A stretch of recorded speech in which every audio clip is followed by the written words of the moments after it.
মা লক্ষ্মী বলেন, ঘরের এই ৫টি জিনিস কখনো অপর কাউকে দেওয়া উচিত নয়। আজ মা লক্ষ্মীর একটি প্রাচীন বহুকালের পুরনো কথা কাহিনী শোনাবো, যে কথা ও কাহিনী শোনার মাধ্যমে জানতে পারবেন যে ঘরের কোন জিনিস অন্য কাউকে দেওয়া উচিত নয়। যেই মহিলারা এই জিনিসগুলি অন্য কাউকে দেয় তার ঘর সংসার মা লক্ষ্মী ছেড়ে দেয়। তাই বন্ধুরা, এই কথাগুলি সম্পূর্ণ শুনুন, কারণ অর্ধেক জ্ঞান কোনো কাজেই আসে না। তাই যে বা যারা এই কথাগুলি সম্পূর্ণ শুনবেন, মা লক্ষ্মী তার অর্থের ভাণ্ডার সর্বদা পূর্ণ রাখবেন। তো আসুন বন্ধুরা, দেরি না করে সেই কথা শুরু করা যাক। বন্ধুরা, এটি একটি প্রাচীনকালের কথা। সে এক সুন্দর গ্রামের কথা। সেই গ্রামে সুকন্যা নামে একজন বউ ছিল। সে তার স্বামী ও শ্বশুর শাশুড়ির সাথে থাকত।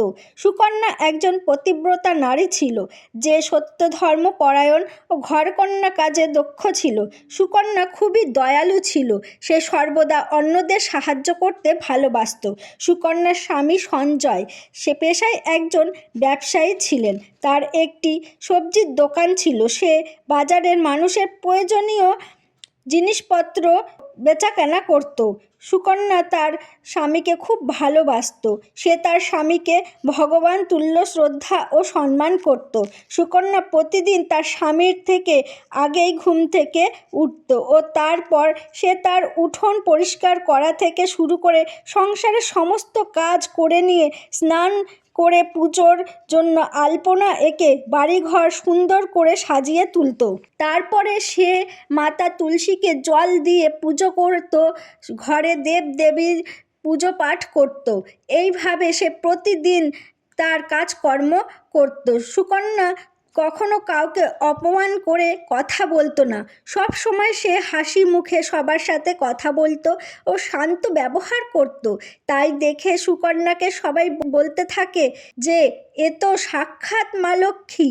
এর নিজের সংসার ও পরিবারের সকলকে কত ভালোভাবে সেবা যত্ন করে। সুকন্যা কখনো দান ধ্যান করায় কৃপণতা করতো না। তার দুয়ারে যেমনই মানুষ আসতো তাকেই সে দান ধ্যান করত। খালি হাতে কখনো কাউকে ফিরিয়ে দিত না।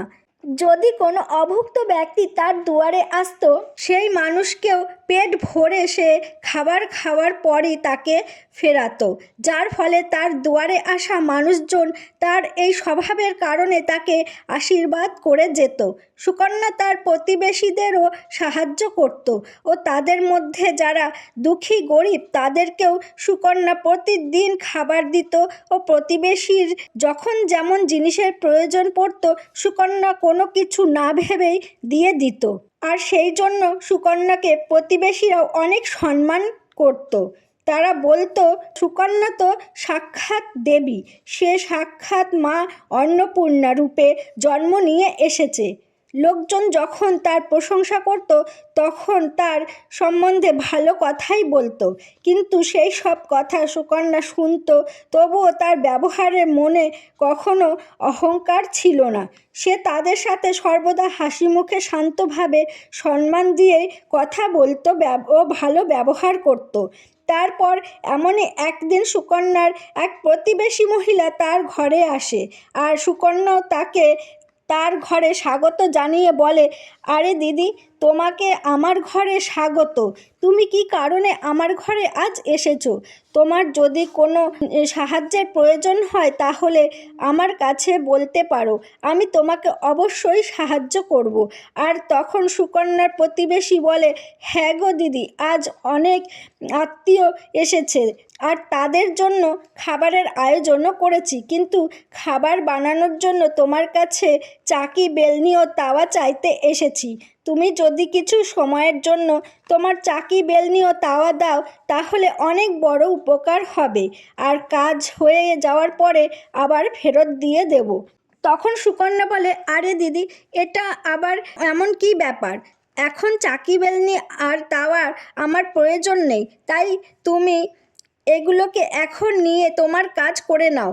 ও তারপর সুকন্যা তার রান্নাঘর থেকে সেই চাকি, বেলনি ও তাওয়া এনে সেই প্রতিবেশী মহিলাকে দিতেই সেই মহিলা সুকন্যাকে অনেক ধন্যবাদ জানিয়ে বলল, তুমি আমার অনেক বড় উপকার করলে বোন। আজ কাজ হয়ে গেলে তাড়াতাড়ি এই জিনিসগুলো ফেরত দিয়ে দেব।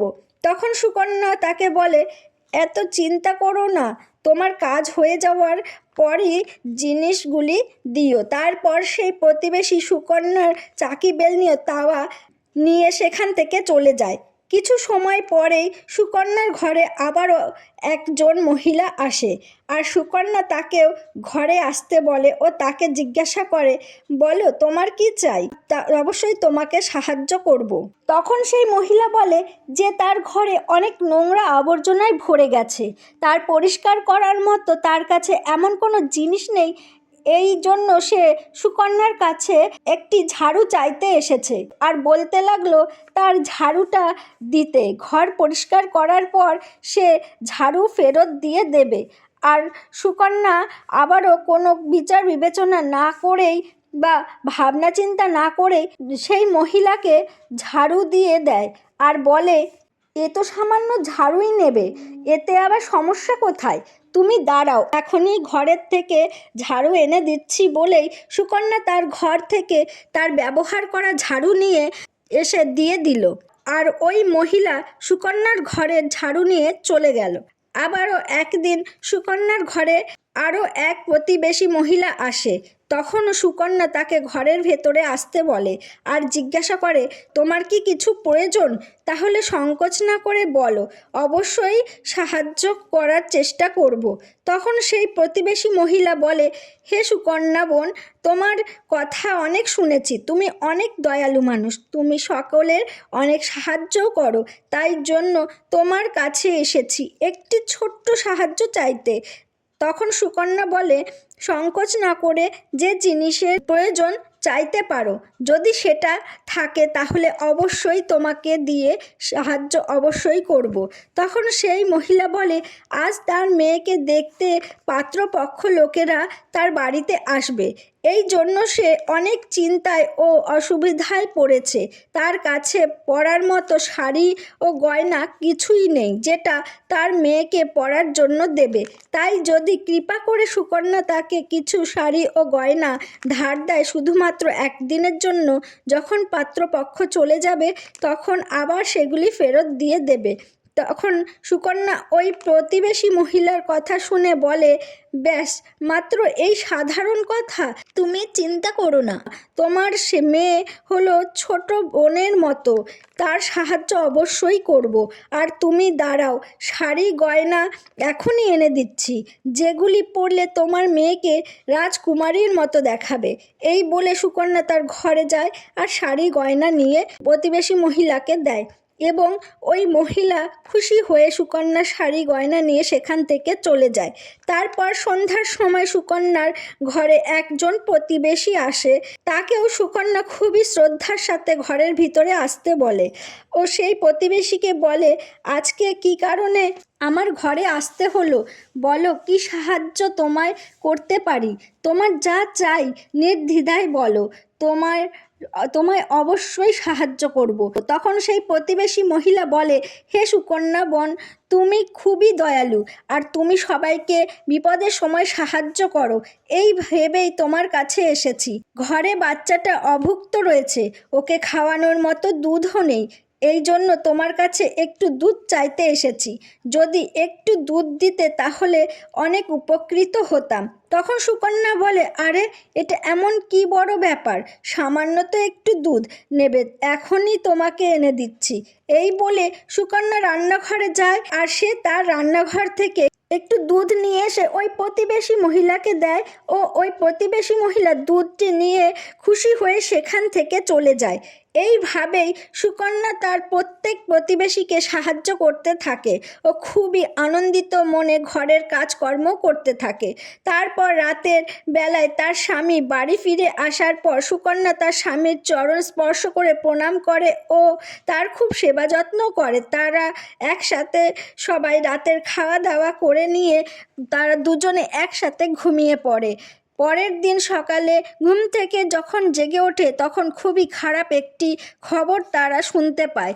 একজন ব্যক্তি ছুটে তাদের বাড়িতে আসে ও সুকন্যার স্বামীকে বলে, আরে ভাই, কাল রাতে তোমার দোকানের সব জিনিসপত্র চুরি হয়ে গেছে। সুকন্যার স্বামী আতঙ্কিত হয়ে যায় ও দৌড়ে তার দোকানের কাছে গিয়ে পৌঁছায়। আর সেখানে গিয়ে দেখে যে তার দোকানের সমস্ত জিনিস কেউ চুরি করে নিয়ে গেছে। সে দেখে তার দোকানের ক্যাশ বাক্সে রাখা সমস্ত টাকা পয়সাও চুরি হয়ে গেছে। সে খুব শোকে দুঃখে ভেঙে পড়ে ও বাড়ি ফিরে গিয়ে সুকন্যাকে সব কিছু জানায়। সুকন্যা সব ঘটনা জানার পরেও সুকন্যা খুবই দুঃখিত হয়ে পড়ে। ও তার স্বামীকে বলে, আপনি কষ্ট পাবেন না ও চিন্তাও করবেন না, কারণ ঘরেতে এখনও অনেক ধন সম্পত্তি রাখা আছে যেগুলি দিয়ে আপনি আবারও ব্যবসা শুরু করতে পারবেন। তারপর সুকন্যা যখন তার ঘরের লকার খুলে দেখে যে সেই লকারেও খালি পড়ে আছে, সমস্ত জিনিস চুরি হয়ে গেছে দেখে সুকন্যা খুবই দুঃখে কষ্টে ভেঙে পড়ে। সে কিছুতেই বুঝতে পারছিল না যে এটা কিভাবে হতে পারে। সুকন্যার স্বামী তার ওপর খুবই রেগে গিয়ে জিজ্ঞাসা করে, সুকন্যা, সত্যি সত্যি বলো যে ঘরের সমস্ত টাকা পয়সা কোথায় রেখেছো? তখন সুকন্যা বলে, সে তো ঘরেই ছিল, কিন্তু কে যে এই সব জিনিস চুরি করেছে সে বিষয়ে সুকন্যা কিছুই জানে না। সে তার স্বামীকে বলে, দয়া করে আপনি শান্ত হন, কোনো না কোনো উপায় ঠিক বেরোবে। তখন সুকন্যার স্বামী বলে, এই যে তুমি বাইরের সব লোকেদের ঘরে ডেকে এনে খাবার খাওয়াও, অজানা সব লোকেদের ঘরের ভেতরে ডেকে আনো, এই সবের কারণেই আজ এই দুর্ঘটনা ঘটেছে। তাদের মধ্যে কেউ ঘরের সমস্ত ধন সম্পত্তি চুরি করে নিয়েছে। রেগে গিয়ে তার স্বামী তাকে অনেক ছোট বড় খারাপ কথা শোনায় ও তার শাশুড়ি তাকে অনেক লাঞ্ছনা গঞ্জনা করে অনেক কথাও শোনাতে থাকে। সুকন্যা শাশুড়ি বলে, তুমিই তো প্রতিবেশীদের সবাইকে ডেকে এনে ঘরের জিনিস দিয়ে সাহায্য করো, কোনো কিছু না ভেবেই তাদেরকে ঘরের জিনিসগুলো দিয়ে দাও। তারাই কেউ ঘরে সব জিনিস চুরি করে নিয়েছে। বাড়ির সবাই সুকন্যাকে অপমান করতে থাকে। তখন সুকন্যা তার স্বামীকে সান্ত্বনা দিতে দিতে বলে, সে তার নিজের কিছু শাড়ি গয়না প্রতিবেশীকে দিয়েছে, আর সে তার ওই জিনিসগুলি ফেরত আনতে ওই প্রতিবেশীর বাড়িতে যায়। সেখানে সে দেখে বাড়িতে কেউ নেই। ওই প্রতিবেশী মহিলা সুকন্যার গয়না নিয়ে পালিয়েছে। তারপর সুকন্যা বাড়ি ফিরে এসে তার স্বামীর কাছে সব কিছু জানিয়ে দেয়। তখন সুকন্যার স্বামী তাকে কি বলবে কিছুই বুঝতে না পেরে সুকন্যাকে অনেক খারাপ কথা বলে, আর সুকন্যাকে বলে, তুমি খুবই মূর্খ মেয়ে, তোমার কারণে ঘরে সব ধন চুরি হয়েছে। তোমার দান করার এই বদ অভ্যাসের জন্যই এই ভয়ঙ্কর বিপদ ঘটেছে, আর তোর এই বাড়িতে কোনো জায়গা নেই। এই মুহূর্তে তুই এই বাড়ি থেকে বেরিয়ে যা। তখন সুকন্যা বলে, হে স্বামী, আপনি ছাড়া তার এই জগতে আর কেউ নেই, সে তার স্বামীকে ছেড়ে কোথাও যাবে না। সুকন্যার স্বামী বলে, তুই জাহান্নামে যা, কিন্তু তুই এই বাড়িতে আর থাকতে পারবি না। তোর কারণেই আজ সব কিছু সর্বনাশ হয়েছে। তুই যদি এই বাড়িতে থাকিস তাহলে যেটুকুনো অবশিষ্ট জিনিস আছে সেগুলিও নষ্ট হয়ে যাবে। তখন সুকন্যা তার স্বামীর পায়ে ধরে অনুরোধ করতে থাকে ও বলে, হে স্বামী, এমন বলবেন না, সে কোনো অপরাধ করেনি, আর তার স্বামীকে ছাড়া সে বাঁচতেও পারবে না, তাকে যেন ঘর থেকে না তাড়িয়ে দেয়। আর সুকন্যার স্বামী তার একটা কথাও না শুনে তাকে বাড়ি থেকে ঘাড় ধাক্কা দিয়ে বের করে দিয়ে বলে, তুই আর কখনো এ বাড়িতে মুখ দেখাতে আসবি না। যদি পারিস তো নদীতে ডুবে মর, কিন্তু এই বাড়িতে আর থাকতে পারবি না। তারপর সুকন্যা সমস্ত কষ্ট বুকে নিয়ে তার স্বামীর ঘর ছেড়ে চলে যায়। আর যেতে যেতে সুকন্যা একসময় মা লক্ষ্মীর মন্দিরে এসে পৌঁছায় ও মা লক্ষ্মীর কাছে প্রার্থনা করে বলে, হে মা লক্ষ্মী, সে কি এমন পাপ করেছে যে সেই কারণে তার এমন দুর্দশা হলো? হে মা লক্ষ্মী, তোমার নিত্য পুজো করত সে, তবুও তুমি তার ঘর থেকে কেন চলে এলে? দয়া করে তুমি বলো মা লক্ষ্মী, সে এমন কি অপরাধ করেছে যে তুমি তার ওপরে এতটাই রুষ্ট হয়েছো? এরপর সুকন্যা সেখানে বসে ভাবতে থাকে, যদি তার স্বামী তাকে না মেনে নেয় তাহলে বেঁচে থেকে সে কি করবে? যদি তার কারণে তার স্বামীর এমন দুর্দশা হয়ে থাকে তাহলে তার বেঁচে থাকার কোনো অধিকার নেই। এই বলেই সে যখন নদীর দিকে এগিয়ে যায় প্রাণ বিসর্জন করার জন্য ও নদীর কাছে গিয়ে সুকন্যা মা লক্ষ্মীর কাছে প্রার্থনা করে যে মা লক্ষ্মী এবার সে এই প্রাণ বিসর্জন করতে চলেছে, আর তার জন্য যদি মা লক্ষ্মীর পুজোতে কোনো ত্রুটি হয়ে থাকে তাহলে তাকে ক্ষমা করে দিও। সে এও বলে যে সে তার স্বামীকে ছাড়া বাঁচতে পারবে না, তাই জন্য সে এই নদীতে ঝাঁপ দিয়ে প্রাণ বিসর্জন করবে। এই বলে সুকন্যা যখন নদীতে ঝাঁপ দিতেই যাবে তখনই সাক্ষাৎ মা লক্ষ্মী সেই স্থানে প্রকট হন ও মা লক্ষ্মী সুকন্যাকে বলেন, দাঁড়াও সুকন্যা, থামো, তুমি এটা কি করতে চলেছ? আর সুকন্যা তার চোখ খুলে দেখে যে সাক্ষাৎ মা লক্ষ্মী তার সামনে দাঁড়িয়ে আছে।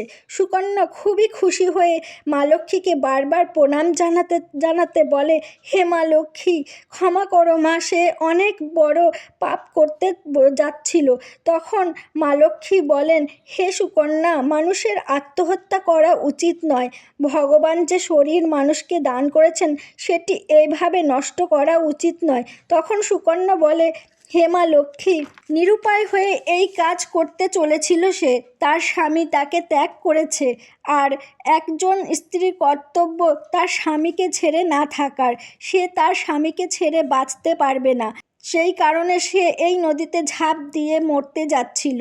মা লক্ষ্মী সুকন্যাকে বলেন যে সে সব কিছুই জানে, আর এটাও জানেন যে তার স্বামী কেন তাকে ত্যাগ করেছে। এই সব কিছু তার ভুলের জন্যই হয়েছে। সে অজ্ঞাতভাবে এমন কিছু জিনিস দান করেছিল যার ফলে মা লক্ষ্মীকে তার ঘর ছাড়তে হয়েছিল। যেই স্ত্রী তার ঘরের এই জিনিস অন্যকে দান করে তার ঘরে মা লক্ষ্মী বাস করেন না। মা লক্ষ্মী সেই সব জিনিসের সাথেই সেই ঘর ছেড়ে চলে যায়। তখন সুকন্যা বলে, হে মা, দয়া করে তুমি বলো যে কোন জিনিস দান করার ফলে তার ঘর ত্যাগ করে চলে গেছে। দেবী লক্ষ্মী বলেন, ও হে মেয়ে, তুমি মন দিয়ে শোনো, এবার সেই সব জিনিসের কথা বলবো। কোনো স্ত্রী ঘরের এই জিনিসগুলি অন্য কাউকে কখনোই দান করবে না। এই জিনিস দান করার ফলে মা লক্ষ্মী সেই ঘর ত্যাগ করে চলে যান। সর্বপ্রথম যে বস্তু হলো চাকি, বেলনি আর তাওয়া অন্যকে দেওয়া উচিত নয়। রান্নাঘরের এই জিনিসের মাহাত্ম্য খুবই গুরুত্বপূর্ণ হয়ে থাকে, আর এই জিনিসের পবিত্রতা সর্বদা রাখা উচিত, কারণ এই জিনিসের দ্বারা ভগবান শ্রী বিষ্ণুর ভোগ প্রসাদ বানানো হয়, আর এতে বানানো প্রথম রুটি গোমাতাকে খাওয়ানো হয়ে থাকে। তাই এই জিনিসগুলি সর্বদা পরিষ্কার পরিচ্ছন্নভাবে রাখা উচিত। অন্যকে দেওয়ার ফলে সেটি অপবিত্রও হয়ে যেতে পারে। তারপর এটি আবার পুনরায় ব্যবহার করলে অশুভ ফল দিয়ে থাকে। এই কারণে সুকন্যা, তুমি তোমার রান্নাঘরের চাকি, বেলনি, তাওয়া প্রতিবেশীকে দিয়ে সবচেয়ে বড় ভুল করেছো। তারপর মা লক্ষ্মী বলেন, সুকন্যা, তুমি দ্বিতীয় যে বস্তুটি দান করেছো, তুমি তো তোমার প্রতিবেশীকে তোমার ঘরের ঝাড়ুও দিয়েছো, যার মধ্যে মা লক্ষ্মী সর্বদা বাস করেন। যে বস্তুটি মা লক্ষ্মীর অতীব প্রিয় সেই বস্তুটিকে তুমি প্রতিবেশীকে দিয়েছ, তো সেখানে মা লক্ষ্মী কীভাবে থাকবেন? শোনো সুকন্যা, যে স্ত্রী ঘরের ঝাড়ু অন্যকে দিয়ে দেয় তার ঘরে মা লক্ষ্মী কখনো থাকেন না, সেই ঘরকে তিনি পরিত্যাগ করেন। ঝাড়ু দিয়ে ঘর পরিষ্কার করে শুদ্ধ করা হয়, আর যেই স্থান পরিষ্কার পরিচ্ছন্ন শুদ্ধ সেখানেই মা লক্ষ্মীর বাস হয়ে থাকে। মনে রেখো সুকন্যা, ঘরের ঝাড়ু সবসময় লুকিয়ে রাখা উচিত। ঝাড়ুর ওপরে বাইরের কোনো ব্যক্তির নজর যেন না পড়ে। ঝাড়ু হলো একটি অত্যন্ত পবিত্র বস্তু, যাতে পা লাগানো একদমই উচিত নয়, আর ঝাড়ু দিয়ে কোনো মলমূত্রের মতো নোংরা পরিষ্কার করাও উচিত নয়। এরপর মা লক্ষ্মী বলেন, সুকন্যা, তৃতীয় বস্তুটি কথা শোনো।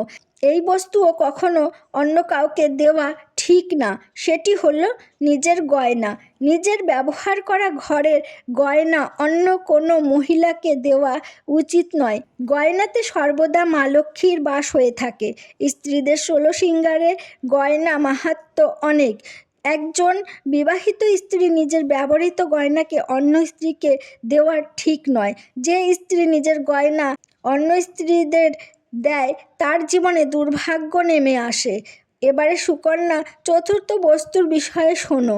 কোনো ব্যক্তিকে সন্ধে হওয়ার পরে সাদা রঙের জিনিস দান করতে নেই, কিন্তু তুমি সন্ধ্যের সময় দুধ দান করেছিলে। সন্ধ্যের পর দুধ দান করলে জীবনে দুর্ভাগ্য নেমে আসে, আর সন্ধ্যের সময় সাদা রঙের জিনিস দান করার ফলে মানুষের জীবনে অশুভ কাল নেমে আসে। মা লক্ষ্মী সুকন্যাকে তার সমস্ত ভুলগুলি বুঝিয়ে দিলেন, যেগুলি কখনো একটি গৃহস্থ বাড়ি থেকে দান করা উচিত নয়, ধার দেওয়া বা ব্যবহার করার জন্যও দিতে নেই। সুকন্যা মা লক্ষ্মীকে বলে, হে মা লক্ষ্মী, সে অনেক বড় ভুল করেছে, দয়া করে তাকে ক্ষমা করুন আর প্রায়শ্চিত্ত করার পথ দেখান। তখন মা লক্ষ্মী বলেন, সুকন্যা, তুমি তোমার ভুলের প্রায়শ্চিত্ত প্রথমেই করে ফেলেছ, তাই এখন তুমি তোমার ঘরে ফিরে যাও, আর মা লক্ষ্মীর আশীর্বাদে তার সমস্ত ধন সম্পত্তি, টাকা গয়না সব কিছুই ফিরে পাবে। আর এই বলে মা লক্ষ্মী সে স্থান থেকে প্রস্থান করেন, আর সুকন্যাও মা লক্ষ্মীকে ধন্যবাদ জানিয়ে সেই স্থান থেকে বাড়ির পথে যেতে থাকলো। তখনই তার স্বামী তাকে খুঁজতে খুঁজতে সেখানে এসে পৌঁছলো, আর সুকন্যার কাছে ক্ষমা চেয়ে বলল, সুকন্যা, তুমি ক্ষমা করো, তোমাকে অনেক খারাপ ধরনের কথা বলেছি। সত্যি তুমি সাক্ষাৎ দেবী স্বরূপা আছো। মা লক্ষ্মীর কৃপাতে সমস্ত ধন সম্পত্তি ফিরে পেয়েছি। যারা তাদের ধন সম্পত্তি চুরি করেছিল তারা সবাই ওদের ধন ফিরিয়ে দিয়েছে ও তোমার নাম করে ক্ষমাও চেয়েছে। এই কথা শুনে সুকন্যা প্রচণ্ড আনন্দিত হয়ে তার স্বামীর সাথে বাড়ি ফিরে গেল। মা লক্ষ্মীর কৃপাতে সুকন্যার ঘরে পুনরায় সুখ সমৃদ্ধিতে ভরে উঠল। তারপর থেকে সুকন্যা আর কখনো ঘরের এই জিনিসগুলি অন্য কাউকে দিত না। বন্ধুরা, আশা করি আপনাদের এই কথাগুলি ভালো লেগেছে। ভিডিওতে লাইক করবেন ও কমেন্টে জয় মা লক্ষ্মী অবশ্যই লিখবেন, সাথে চ্যানেলটিতে সাবস্ক্রাইব করবেন। আপনাদের সবাইকে অসংখ্য ধন্যবাদ।